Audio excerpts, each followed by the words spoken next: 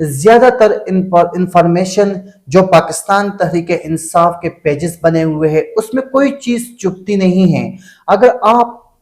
تھوڑی سی بھی مسٹیک کرتے ہیں تو آپ سامنے آ جاتے ہیں, سوشل میڈیا پہ آپ رونما ہو جاتے ہیں. ابھی اگر 1980 1990 میں اگر نواز شریف لندن میں کوئی میٹنگ کرتا ہے تو اس کا ہمیں بالکل خبر تک نہیں ہوتا,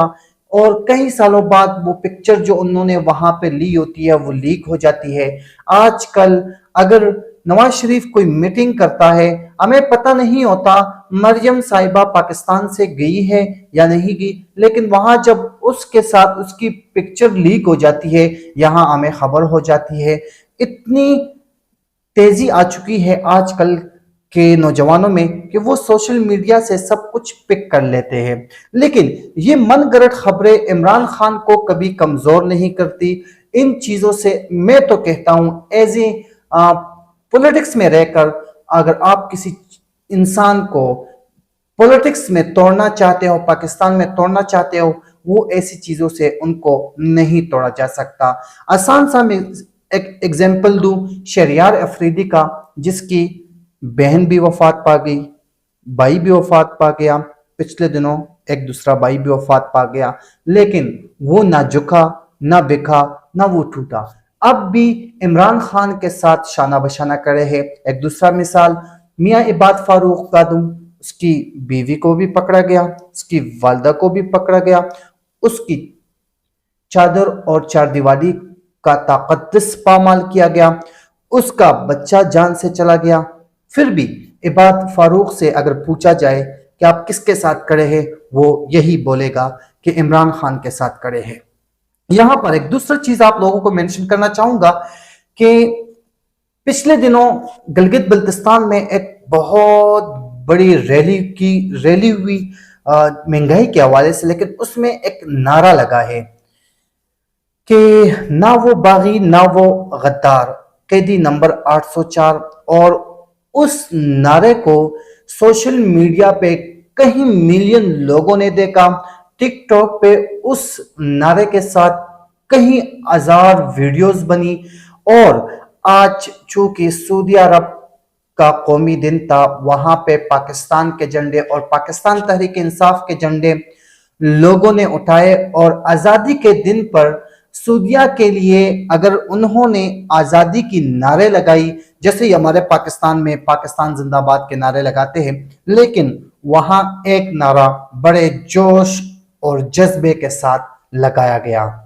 نہ وہ باغی نہ غدار, قیدی نمبر 804. یہ سب کچھ کیا ہے؟ اگر پاکستان میں عمران خان کی مقبولیت میں آپ کمی نہیں لا سکے تو سعودیہ اور امریکہ میں جو وائٹ ہاؤس کے سامنے لوگ جمع ہوئے ہیں وہ وہاں یہ نعرے لگاتے ہیں. یہاں پہ سعودیہ میں اگر سعودیہ کا قومی دن منایا جا رہا ہے, اس میں بھی عمران خان کے حق میں نعرہ بازی ہوتی ہے, تو آپ اگر پاکستان کے لوگوں کے دلوں سے عمران خان کو نکالتے ہو, جو اوورسیز پاکستانی ہیں ان کے ساتھ آپ کیا کرو گے؟ یہ بھی ایک بہت بڑا مشکل ہے آپ لوگوں کے لیے جو عمران خان کو مائنس کرنا چاہتے ہیں. لیکن ایک چیز یہاں پہ اور مینشن کرنا چاہوں گا کہ صبح عمران خان کی پیشی تھی عدالت میں, باقاعدہ حکم جاری کر دیا گیا تھا, لیکن این وقت پہ ابھی عمران خان کی جو کیس ہے سیفر کے حوالے سے وہ اٹک جیل میں دوبارہ لگا دی گئی ہے. وجہ کیا سامنے آئی ہے کہ عمران خان کی سیکورٹی کو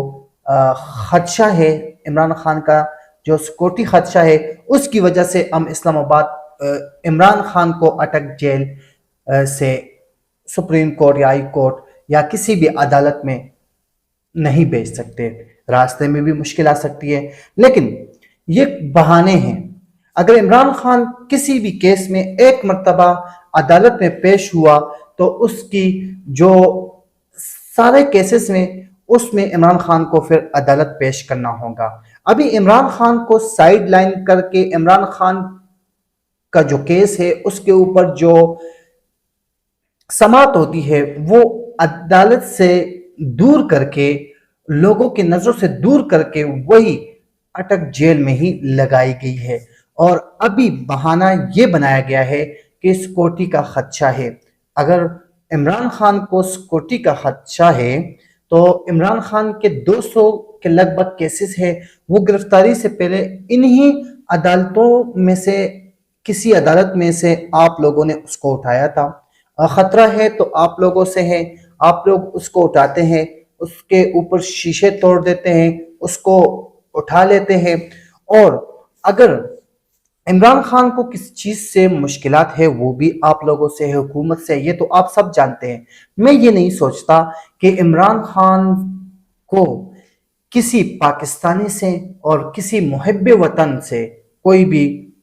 مشکلات کا سامنا ہے تو وہ عدالت میں بیٹھے ہوئے کچھ بیڑیوں سے ہے، وہ آپ سب بخوبی جانتے ہیں۔ صبح جو عمران خان کا اٹک جیل میں سماعت ہوگا وہ سائفر پہ بھی ہوگا، اور اٹک جیل سے اڈیالہ جیل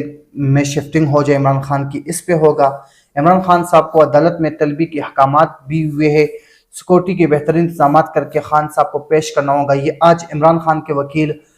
نہیم پنجوتا صاحب نے کہا ہے، لیکن اس کے بعد پھر نوٹیفیکیشن جاری ہوا ہے کہ عمران خان کو عدالت پیش نہیں کر سکتے۔ یہاں ایک چیز اور مینشن کرنا چاہوں گا کہ پاکستان یا کسی بھی کنٹری کا صدر، وزیر اعظم سال میں ایک مرتبہ اقوام متحدہ جاتے ہیں۔ عمران خان بھی گیا ہے، شہباز شریف بھی گیا تھا، نواز شریف بھی گیا ہے، لیکن اس بار جو ہمارے ساتھ ہوا وہ نہایت قابل ذکر ہے، کیونکہ ہم پاکستانی قوم اگر کسی جگہ پہ کوئی اچھا کام نہیں کر سکتے لیکن پاکستان کا انسلٹ ضرور کر پاتے ہیں۔ اقوام متحدہ میں ملک کا سربراہ اس وجہ سے جاتا ہے کہ ہمارے ملک میں جو مختلف ملکوں سے جو چیزیں کروائی جا رہی ہے اس کے اوپر اقوام متحدہ میں آواز اٹھائی جاتی ہے۔ اگر پاکستان کے اوپر ظلم ہو رہا ہے کسی ملک کی طرف سے، یا کشمیر کے اوپر کوئی ظلم ہو رہا ہے کسی ملک سے، فلسطین کے اوپر کوئی ظلم ہو رہا ہے کسی ملک سے، تو اس کے اوپر وہاں مسلمان کنٹری، مسلمان قوموں کے لیے، مسلمان ملکوں کے لیے آواز اٹھاتے ہیں۔ اور جو ہمارے ساتھ ظلم ہوتا جا رہا ہے، یا ہمارے پیارے نبی حضرت محمد صلی اللہ علیہ وآلہ وسلم کے شان میں گستاخی کوئی فرنگی کرتا ہے، کوئی کافر کرتا ہے، وہ ہم سے برداشت نہیں ہوتا۔ اس کی مثال صرف اور صرف عمران خان ہے، جس نے اقوام متحدہ میں کھڑے ہو کر اپنی نبی کی اور اپنے اسلام کی اور اپنے اسلام کی تحفظ کی جو بات کی تھی وہ آپ سب لوگوں نے سنی تھی۔ لیکن یہاں اس کے بعد شہباز شریف چلے گئے، اس نے کیا کہا اس کا کوئی رزلٹ ہمیں نہیں ملا۔ لیکن یہاں پہ ہمارے نگران وزیر اعظم صاحب ہیں کاکڑ صاحب، وہ اسمبلی کے فلور پہ کھڑے ہو کر سیلفیاں لیتے ہیں کہ بھائی کچھ کہا یا نہ کہا، کس کام کے لیے آیا تھا یا نہیں آیا، لیکن ایک یاد ہے کہ میں بھی اس اسمبلی کے فلور پہ آیا ہوں۔ ارے بھائی آپ کس کی ترجمانی کے لیے گئے ہیں؟ وہاں آپ کو کس لیے بلایا گیا ہے؟ سیلفی نکالنے کے لیے؟ نہایت اور شرم کی بات ہے کہ پاکستان کا ایک لیڈر جو پاکستان کے لوگوں کو ریپرزنٹ کرتا ہے وہ جا کے وہاں سیلفیاں لے، اور انڈیا، چائنا، بہت ساری کنٹریز جن کو کسی بھی کنٹری سے جو بھی مشکلات ہے وہ اس کے اوپر اقوام متحدہ کے سٹیج پہ کھڑے ہو کر اپنے ملک کی دفاع کرتا ہے، اپنے لوگوں کی دفاع کرتے ہیں، لیکن ہمارے وزیر اعظم صاحب جو ہے وہ پاکستان کے مہنگائی، پاکستان کے لوگوں کی باتوں سے جا کر لندن میں بیٹھے ہوئے، اور اقوام متحدہ میں نہ کوئی تقریر ڈن کی انہوں نے، بس صرف اور صرف کچھ سیلفیاں نکالی ہے جو اس کے لیے فخر وہ اس پہ محسوس کرتا ہے۔ بہت دکھ اور افسوس کی بات ہے۔ اس چیز میں عمران خان کو اپنا ہیرو مانتا ہوں کہ وہ جا کر ان کے سامنے نہ ان کے سامنے جھکا ہے اور نہ ان کے سامنے ایسی کوئی بزدلانہ بات کی ہے، صرف اور صرف اپنے حق کی، اپنی کشمیریوں کی، اپنی پاکستانیوں کی بات کی ہے، اور مسلمانوں کے دل پر لگنے والی، جو پاکستان کے مسلمان یا پوری دنیا کے مسلمان ان کے دل پہ جو بات لگی تھی، محبت سے لگی تھی، اور حضرت محمد صلی اللہ علیہ وآلہ وسلم کے حق میں جو بات کی تھی، مسلمانوں کو وہ بات بہت پسند آئی تھی۔ اسی بات پہ اجازت چاہوں گا آپ دوستوں سے، مجھے دیجیے اجازت، اللہ حافظ۔